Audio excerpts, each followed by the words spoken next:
মেজাজটা গ্রামের নরম আচ্ছা ঠিক আছে, আমরা এখন কবরের দিকে যাবো তাহলে।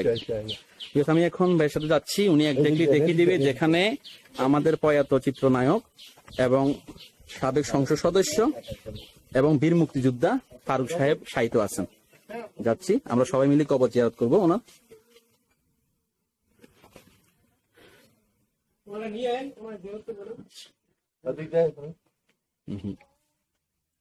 কোথায় এক্স্যাক্টলি কবরটা? ওই যে কবরটা, এটা কবর না? ওই যে টাইলস করে যেটা হচ্ছে ওনার বাবার কবর না? সমিতি, পরিবেশক সমিতি, ঠিক আছে। আর এটা এটা যে সম্মিলিত চলচ্চিত্র পরিষদ, ঠিক আছে।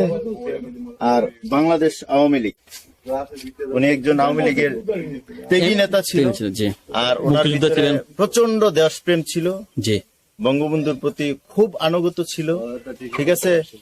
সেই সুবাদে ওনার জন্য সকলের কাছে দোয়া চাই। এবং ওনাকে রাষ্ট্রীয় মর্যাদায় দাফন করা ছিল। হ্যাঁ, রাষ্ট্রীয় মর্যাদায় দাফন করেছে। উনি একজন বীর মুক্তিযোদ্ধা ছিল, জি।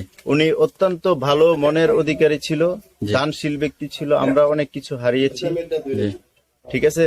তাই আমি এলাকার একজন সন্তান হিসাবে ওনার জন্য সকলের প্রতি অনুরোধ রইল, ওনার প্রতি কোনো মনে কষ্ট না নিয়ে ওনার জন্য দোয়া করবেন, জান্নাতবাসী হয়, ওনাকে আল্লাহর হস্তে মাফ করে দিবেন, ঠিক আছে। মানুষ চলার পথে অনেক ভুল থাকতে পারে, কারণ উনি একজন চলচ্চিত্রের অভিনেতা ছিল। শুধু অভিনয় ছাড়া উনি অত্যন্ত ভালো একজন মনের অধিকারী ছিল। উনি সকলকে, এলাকার যত ছোট বড় সকলকে তুই তুই করে সম্বোধন করতো, যা আমাদের কাছে অনেক ভালো লাগতো। আপন জনকে তো তুই বলা যায়। হ্যাঁ, আপন জনকে তুই বলা আমাদেরকে।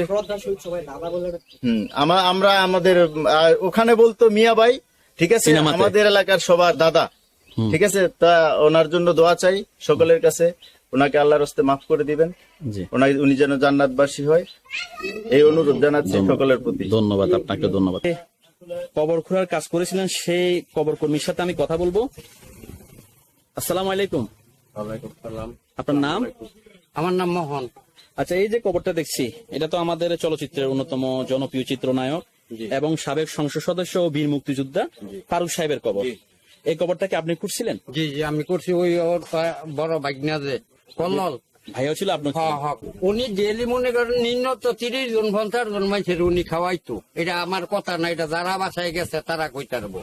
পালাই দিলে উনির ফ্যামিলির মাঝে 60 জন লোক ছিল স্যার, আজকাল নাই একজন শর্ট। আমি আর কি বলবো, যে উনির স্ত্রী আমার কাকি, আমি বাসায় থাকতাম সবসময়, আমার বোন, উনির মাইয়া, হাজারের মাঝে একজনে দেখে কিনা সন্দেহ। ঈদের সময়, কুরবানির সময় বহুত গরু যুবকেরা বাড়িয়ে বাড়িয়ে তিনি গোস্ত খুঁজে দেয়, বাড়িতে খাওয়ায়। আশেপাশে মানুষের যথেষ্ট পরিমাণ তিনি প্রতি দোয়া আছে, শ্রদ্ধা ভক্তি আছে। সেটাই এখন তার জন্য কারণ আশেপাশে মানুষ অনেক কান্দে তার জন্য। সেটাই তার বড় জন্য দোয়া করি, আল্লাহ তিনি জান্নাত দেন। আমি এখন চিত্রনায়ক ফারুক সাহেবের প্রতিবেশী এবং সম্পর্কে বড় ভাই, এবং উনি একজন মুক্তিযোদ্ধাও। আমি সরাসরি ওনার সাথে কথা বলবো, ওনাকে ফারুক সাহেব সম্বন্ধে স্মৃতিচারণ করার জন্য বলবো। আসসালামু আলাইকুম। ওয়ালাইকুম আসসালাম। আঙ্কেল কেমন আছেন? রাহমাতুল্লাহি ওয়া বারাকাতুহু। আমি আল্লাহর রহমতে ভালো আছি। আচ্ছা আঙ্কেল, এটা তো প্রয়াত চিত্রনায়ক ফারুক সাহেবের পৈতৃক বাড়ি? পৈতৃক বাড়ি ওনার। আপনার বাড়ি কি আশেপাশে? আমার বাড়ি দক্ষিণ পাশে আমার বাড়ি। আচ্ছা, ফারুক সাহেব কি আপনার থেকে বয়সে ছোট না বড়? ফারুক সাহেব আমার বয়সে আমার থেকে কিছু ছোট। তাহলে আপনি হচ্ছেন বড় ভাই সম্পর্কে? আমি বড় ভাই। তো আপনি তো তাহলে ওনাকে কাছ থেকে দেখার সুযোগ হয়েছে? বা তার জন্মের থেকে আমি তাকে দেখছি, খুব ভালো ছিল। আবার উনি একজন, আপনি মুক্তিযোদ্ধা, উনি তো একজন মুক্তিযোদ্ধা। আমি মুক্তিযোদ্ধা, ওনাও একজন মুক্তিযোদ্ধা ছিল। আচ্ছা, এবং একটু স্মৃতিচারণ করুন ওনার সম্বন্ধে। এবং এলাকায় আসছে, তো সে একজন এমপিও ছিল এবং চিত্রনায়ক ছিল। সে বাড়িতে আসলে তার আশেপাশের লোকজন, আমরা আসতাম, অনেক লোক আসতো, ভালোভাবে কথাবার্তা বলতো এবং কেউ কোনোদিন কোনো রাগ করতো না, সবাই সাথে এক হাসি খুশি ভাবে কথাবার্তা বলতো। এবং যদি কোনো সময় খাওয়া দাওয়া করতো, তাইলেও অন্তত পক্ষে 200 লোক সাথে লইয়া ওনায় খাওয়া দাওয়া করতো এবং পরে তাদের থেকে বিদায় নিয়ে ওনার ঢাকায় বেশি থাকতো।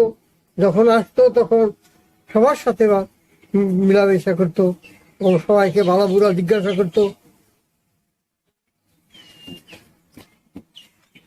আমাদের বাড়ির পশ্চিম পাশে সমুদ্রিয়া নামে একটি মাদ্রাসা আছে। ওই মাদ্রাসায় মনে হয় বহুদিন যাবৎ এতিমখানা চালাই গেছেন এবং খুব সুন্দরভাবে চালাই গেছে। এখন সেই এতিমখানা নাই, মাদ্রাসা খানা। এখন ওই মাদ্রাসায় ওনায় অনেক সাহায্য সহযোগিতা করছে এবং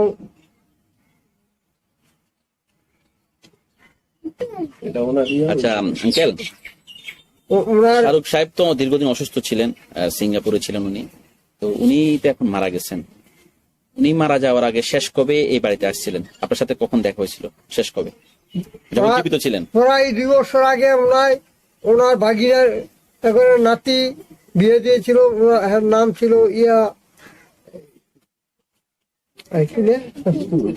ওনার বিয়েতে আসছিল। ওনার নাম ছিল, নামটা কি ছিল বললেন? ইতু। ইতু। আচ্ছা, ওর বিয়ার সময় আসছিল। ওই যে শেষ আসা হয়েছিল, এরপরেই এইখান থেকে যাওয়ার 15 দিন পরে ওই অসুস্থ হয়ে পড়ে সিঙ্গাপুর মাউন্ট এলিজাবেথ হসপিটালে চিকিৎসাধীন। ওনার 2 বছরের মতন ছিল। তারপরে ওনার ওইখানেই চিকিৎসাধীনে মারা গেছেন। ইনফরমেশন আমাদের কাছে আসছে জি। ওইখান থেকে লাশ আমাদের দেশে আনা হয়, বাংলাদেশে আনা হয়। তারপরে বিভিন্ন জায়গায় ওনার জানাজা পড়া হয় এবং শেষ জানাজা দক্ষিণ সোম গ্রামে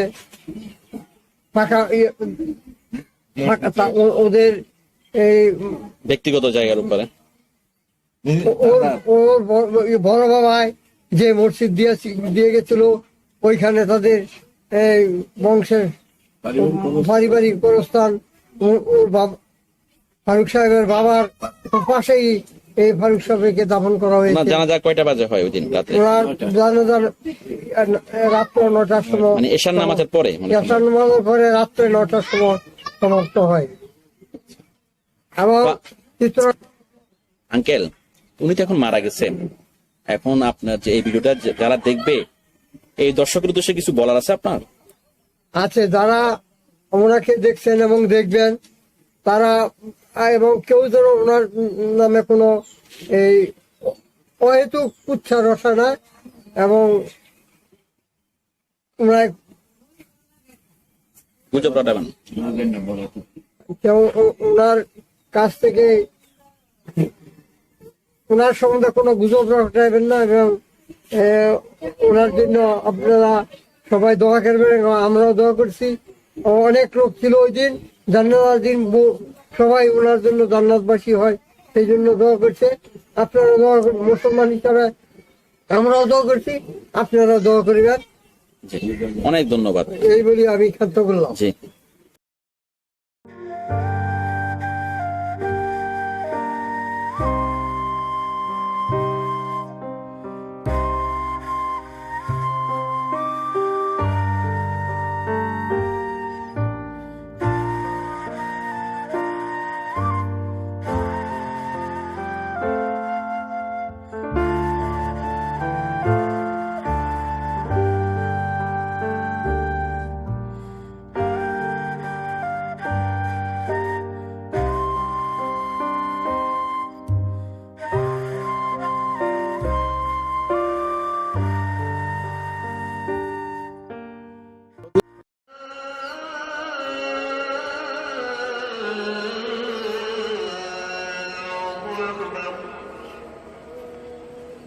أشهد أن لا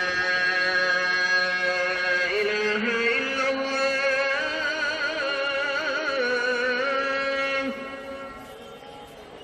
أشهد أن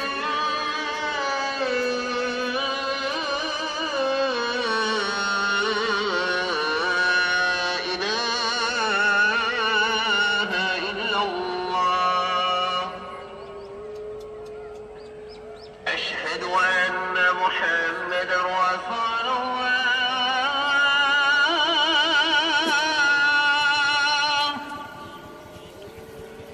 أشهد أن محمد رسول الله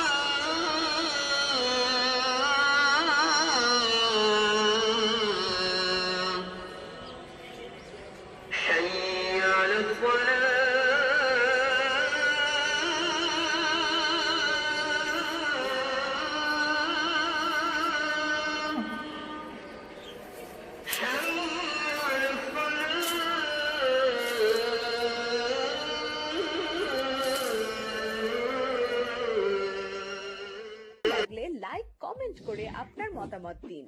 সাথে থাকার জন্য সাবস্ক্রাইব করুন এবং বেল বাটনটিতে ক্লিক করুন।